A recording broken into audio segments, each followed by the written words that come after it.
Più di 700 persone tra volontari della Protezione Civile dell'ANA, militari delle truppe alpine e 4º Reggimento Alpini Paracadutisti, decine di mezzi di trasporto, mezzi pesanti e di movimentazione, compresi 2 aeroplani dell'aeronautica militare. È questo lo spiegamento di uomini previsto per la grande esercitazione congiunta BARDIREX, Various Disaster Relief Management Exercise, che si svolgerà contemporaneamente nelle città dell'Aquila, Cuneo e Verona dal 15 al 21 ottobre prossimi. L'intervento nella nostra città, presentato questa mattina in Sala Rossa della provincia, simulerà un evento sismico di forte intensità nella regione Veneto, con epicentro individuato nell'area che dai Monti Lessini degrada a sud nella pianura veneta.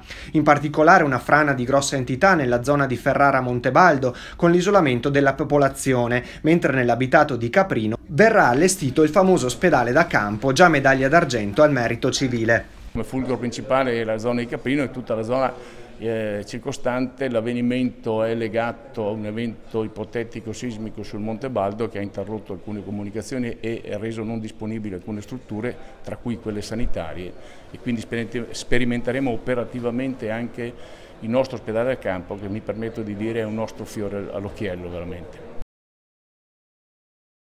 In diverse aree del nostro paese accresce enormemente le difficoltà di gestione e rappresenta, se non un unicum, sicuramente una rarità. In questo contesto va sottolineata la grande complementarietà tra l'associazione e lo Stato Maggiore di Difesa. Questo esperimento è particolarmente interessante perché ovviamente gli alpini in armi e gli alpini in congedo hanno sempre lavorato insieme, hanno sempre avuto occasioni di scambio, eccetera. Però immaginare di tornare quasi come se gli alpini in congedo fossero di nuovo richiamati e lavorare in team di militari è una cosa nuova, veramente un elemento di grande novità, ma se preferite potremmo anche pensare al contrario, e cioè che gli alpini in armi lavorino come volontari con gli alpini in congedo, cioè questo qui dipende dai punti di vista.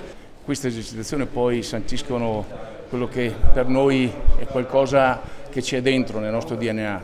Le truppe alpine e gli alpini in congedo sono due facce della stessa medaglia, siamo veramente la stessa cosa.